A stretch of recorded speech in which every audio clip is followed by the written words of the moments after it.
Friday, April 25, 2025. The title of our devotional is Affections and Impulses Are Precious Talents. Romans 12:10. Be kindly affectioned one to another with brotherly love, in honor, referring one another. Kindly affections, generous impulses, and a quick apprehension of spiritual things are precious talents and lay their possessor under a weighty responsibility. All are to be used in God's service, but here many are satisfied with the possession of these qualities.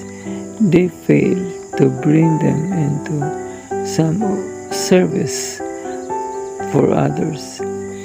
Those who possess large affections and under obligation to God to bestow them, not merely on their friends, but on all who need their help. Social advantages are talents and are to be used for the benefit of all within reach of our influence. Talents used are talents multiplied. Success is not the result of chance or destiny. It is the outworking of God's own providence, the reward of faith, the discretion of virtue, and persevering effort. The Lord desires us to use every gift we have, and if we do this, we shall give greater gift to use.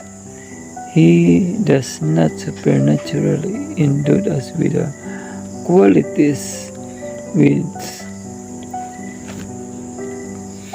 we lack, but while we use that which we have, He will work with us to increase and strengthen every faculty. By every wholehearted, earnest sacrifice for the Master's service, our powers will increase. As we cherish and obey the promptings of the Spirit, our hearts are enlarged to service more and more of His power and to do more of and better work. Dormant energies are aroused and palsied faculty receive new life. As we seek to win others to Christ, bearing the burdens of soul in our prayer, our own heart will be wrapped with the quickening influence of God's grace. Our own affections will grow with more divine fervor. Our whole Christian life will be more abundant of a reality, more earnest, more prayerful.